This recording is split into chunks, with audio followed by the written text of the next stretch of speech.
Morning বন্ধুরা, সবাই কেমন আছো? আশা করছি সবাই খুব ভালো আছো আর আমিও ভালো আছি। দেবু পূজা আরও একটি নতুন ব্লগে তোমাদের সকলকে স্বাগত জানাই। এখন বাজে সকাল 4টের মতন আর আজকে ব্লগটা আমি এখন থেকেই শুরু করছি। আজকে ব্লগটা অনেকটাই বড় হবে, ধৈর্য ধরে কিন্তু দেখতে হবে পুরো ব্লগটাই। আর আজকে পুরোটাই রানুর বিয়ে উপলক্ষে হবে, পুরোটাই রানুর বিয়ে নিয়ে হবে। আশা করছি আজকে ব্লগটা তোমাদের অনেক অনেক ভালো লাগবে। তাহলে বন্ধুরা চলো আজকে ব্লগটা শুরু করা যাক। বেলা ঘুম থেকে উঠে রানুর মা পুকুর থেকে জল নিয়ে চলে এসেছে আর তারপরে দেখো একটা পিঁড়ের উপর গ্লাসে গ্লাসে চাল ডাল আরো অনেক কিছু এরকম পিঁড়ের উপর রাখছিল।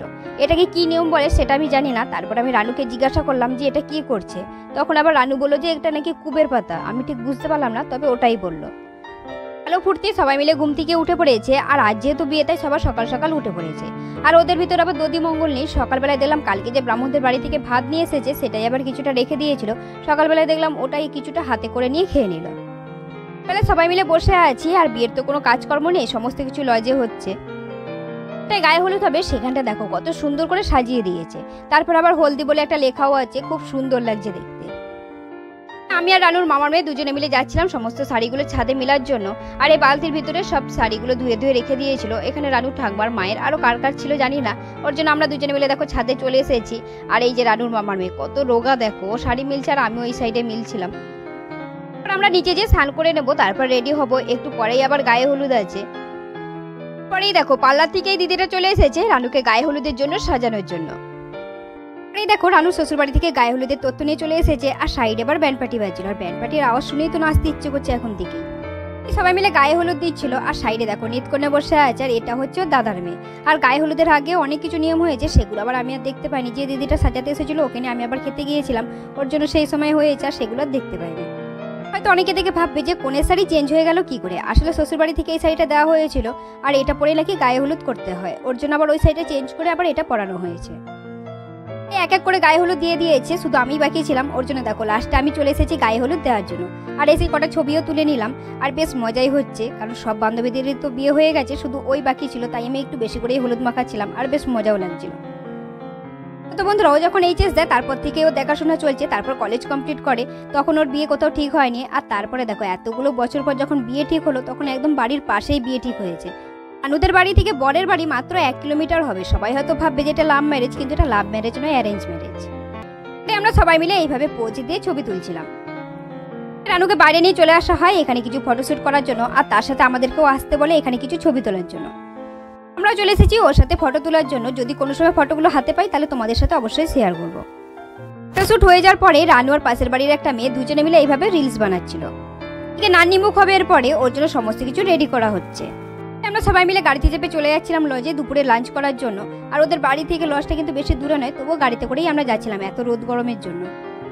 দেখো আমরা চলে এসেছি লজে আর আমরা তিনজনে মিলে বসেছি, আমি, রানুর পিসির মেয়ে আর রানুর মামার মেয়ে। আর এদিকে দেখো কত লোকজনও চলে এসেছে আমাদের আগে। আমরা দাঁড়িয়েছিলাম কিন্তু গাড়ি পাচ্ছিলাম না। আর এদিকে দেখো আমি তো একদম মুখ টুক ধুয়ে চলে এসেছি, এত পরিমাণে হলুদ মাখিয়েছিল তাই মুখটা জ্বালা জ্বালা করছিল। পরে আমরা আবার বাড়িতে চলে যাচ্ছি আর যে গাড়িটা করে এসেছিলাম সেই গাড়িটাতে করেই আবার যাচ্ছি। আর এই গাড়িটাতে আবার এসি লাগানো ছিল, বেশ ভালোই হয়েছে। আসার পরেই দেখছি রানু আর রানুর বাবা দুজনে মিলে বসে পড়েছে নান্নি মুখ করার জন্য।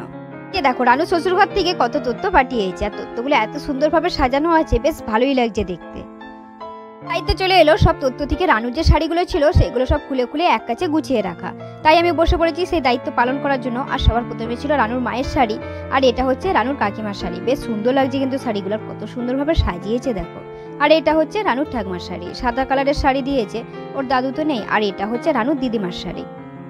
এই ট্রেটাই দেখো কত রকমের ফল দিয়েছে, মোট 10 রকমের ফল আছে। আর এগুলো কিন্তু সব অরিজিনাল নয়, সব মিষ্টি দিয়ে বানানো। আর এই মাছটা দেখো কত সুন্দর লাগছে, দেখে মনে হচ্ছে যেন অরিজিনাল মাছ। এই ট্রেটাই দেখো শুধু ড্রাই ফ্রুটস গুলো দিয়েছে। আর এখানে ছিল কাজু, কিশমিশ, এলাচ, দারচিনি, কাঠবাদাম, সুপারি আরো এটা সেটা। এটাতে দেখো যাদের যাদের শাড়ি দিয়েছে তাদের জন্য আলতা সিঁদুর দিয়েছে, শুধু ঠাকমাকে বাদ দিয়ে। এটাতে ছিল 2 ধরনের কেক, বিস্কুট, চকলেট আরো এটা সেটা ছিল। এই কেকটাও পাঠিয়েছে। আর এই কেকটার উপর রানু আর রানুর বরের নাম লেখা আছে আর তার সাথে হ্যাপি ম্যারেড লাইফ লেখা আছে। এই প্রথমবার দেখলাম যে বিয়ের তথ্যে এরকম কেক পাঠায়। আর এই প্লেটে দেখো দেখে মনে হচ্ছে ভাত সবজি সমস্ত কিছু সাজিয়ে গুছিয়ে দেওয়া হয়েছে, কিন্তু এগুলো কোনোটাই অরিজিনাল নয়, সব কিন্তু মিষ্টি দিয়ে বানানো হয়েছে। কত সুন্দর লাগছে দেখতে দেখো। আর এটাও প্রথম দেখলাম। এই ডালাটা দেখো, এই ডালাটার মধ্যে এক গাদা ফল দিয়েছে, তার মধ্যে নানা রকমের ফল ছিল। আর এটার মধ্যে আবার লিচুও ছিল, আর লিচু তো আমার ফেভারিট, দেখেই লোভ লাগছিল। এই ট্রেটাই দেখো কুরকুরে, লেস, ক্যাডবেরি দিয়েছে, তার সাথে ওরিও বিস্কুটও দিয়েছে। এই সাইডে ছিল দই আর হাঁড়িতে করে 1 হাঁড়ি মিষ্টি। এই শাড়িগুলো দেখছো উপরে 5টা শাড়ি, এগুলো সব রানু শ্বশুরঘর থেকে দিয়েছে। শাড়িগুলো দেখো কত সুন্দর, কালারগুলো বেশ সুন্দর, আর তার সাথে ম্যাচিং করে সায়া আর ব্লাউজ দিয়েছে।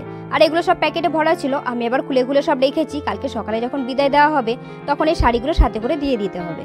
আর আজকে তো লজে যাবে সাজতে, সমস্ত কিছু নিয়ে গেলে তো হবে না, তাই আলাদাভাবে রেখে দিয়েছি। আরো 2টো শাড়ি দিয়েছিল, একটা শাড়ি গায়ে হলুদে পড়েছে আর একটা শাড়ি নিয়ে যাবে সাথে করে লজে। ওখানে যখন বিয়ে হবে 7 গিট দেবে, ওই শাড়িটার সাথে গিট দেবে।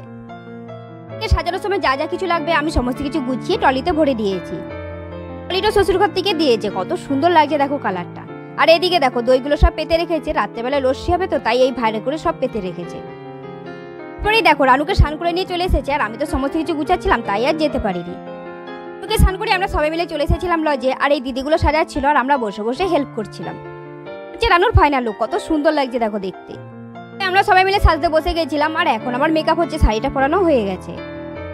আমরা সবাই মিলে চলে এসেছি রানুর কাছে। আর এদিকে দেখো বেচারা সবার সাথে ছবি তুলতে তুলতে একদম টায়ার্ড হয়ে গেছে। আজকের গরমটা এত পরিমাণে ছিল, সবার মেকআপ গলে গলে পড়ছিল, চারদিকে ফ্যান চলছিল, তাতেও কাজ হচ্ছিল না। রানু দুজনে মিলে একটা ছবি তুলে নিলাম। চলে এসেছিল বর, আর আমরা সবাই মিলে ঠকানোর জন্য নুনে ভিজানো মিষ্টি নিয়ে গেছিলাম। আর রানুর বর তো কিছুতেই মিষ্টি খাবে না, একটু করে মুখে নিচ্ছে আর ফেলে দিচ্ছে। নুনে ভিজানো মিষ্টি কার খেতে পারে? সবাই মিলে বরকে আনতে গেছিলাম, আর তখনই দেখো বরের সব বন্ধুগুলো মিলে কাঁধে উঠিয়ে তারপর নিয়ে যাচ্ছে, আর সিঁড়ি দিয়ে উঠছে তো তাও কাঁধে চাপিয়ে নিয়ে যাচ্ছে। বাড়িতেও সবার ইনভাইট ছিল, তাই দেখো ভাই চলে এসেছে। আর তো কেউ আসতে পারেনি, মায়ের এমনিতেই শরীর খারাপ, আর বাবা তো সবজি আনতে চলে গেছে। আর এদিকে ছোটদি তোর বাচ্চা মেয়ে নিয়ে আসবে না, কারণ রাস্তা তো ঢালাই হচ্ছে, তাই ঘুরে ঘুরে অত দূর আসা যাবে না। তো আসার পরে আমাকে ফোন করছিল যে তুই কোথায় আছিস, দেখা কর। আমি বললাম তুই খেতে বস, আমি যে পরে দেখা করছি। তাই এখন চলে এসেছি ভাইয়ের সাথে দেখা করতে। পরে আমরা চলে এলাম ফুচকা খাওয়ার জন্য, আর এখান থেকে কিছু ফুচকা খেয়ে নিলাম। আর এদিকে দেখো কফি স্টল আর লস্যি স্টল বসেছিল, আমি এখান থেকে আবার লস্যি খেলাম, কিন্তু কফি তো খায় না, জিভ পুড়ে যায়। আর এদিকে ছিল পকোড়া, আর এখান থেকেও আমি কিছুটা পকোড়া নিয়ে নিলাম। এদিকে দেখো সবাই মিলে বসে আছে সামনেটায়, আর এদিকে বড় বিয়ে করতে বসে পড়েছে। আর এদিকে রানু বসে আছে একদম স্ট্যান্ড ফ্যানের সামনে, আর ও তো টায়ার্ড হয়ে গেছে, ওর জন্য বসে পড়েছে। নাপিত নিয়ে চলে এসেছে রানুকে, আর রানু এদিকে মুখটা পান পাতা দিয়ে ঢেকে বরের চারদিকে ঘুরছিল, 7 পাক ঘুরছিল। আর আমি বলছিলাম আর পান পাতা দিয়ে মুখ ঢেকে কি হবে, তার আগেই তো শুভদৃষ্টি হয়ে গেছে। যখন এখানে বসেছিল আর বর তো বিয়ে করতে বসেছে, দুজনেই দেখছিলাম উকি দিচ্ছিল, তাই ওকে বলছিলাম যে এত তাকাস না, তাহলে শুভদৃষ্টি করবি কিভাবে। এখন ধরে তো রানু টায়ার্ড হয়ে বসেছিল, আর যেই 7 পাকে ঘুরছে তখন দেখো রানুর মুখে কত হাসি।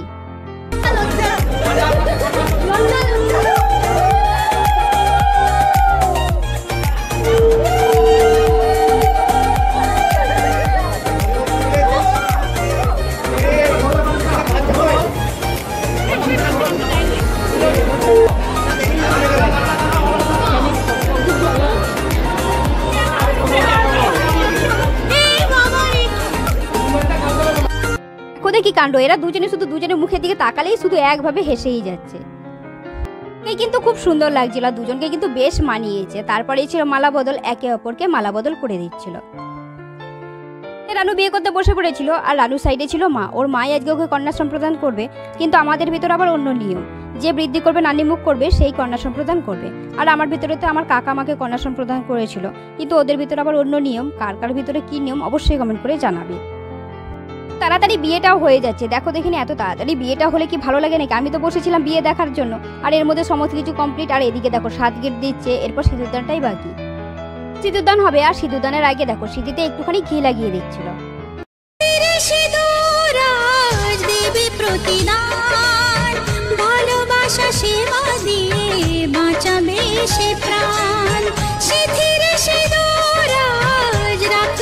পরানোর পরে দেখো রানুর মুখটা একদম পুরো চেঞ্জ লাগছে, আর কত সুন্দর লাগছে দেখো দেখতে। আর দুজনে তো খুব হ্যাপি আছে, তাই দেখো পোজ দিয়ে দিয়ে এইভাবে ছবি তুলছিল।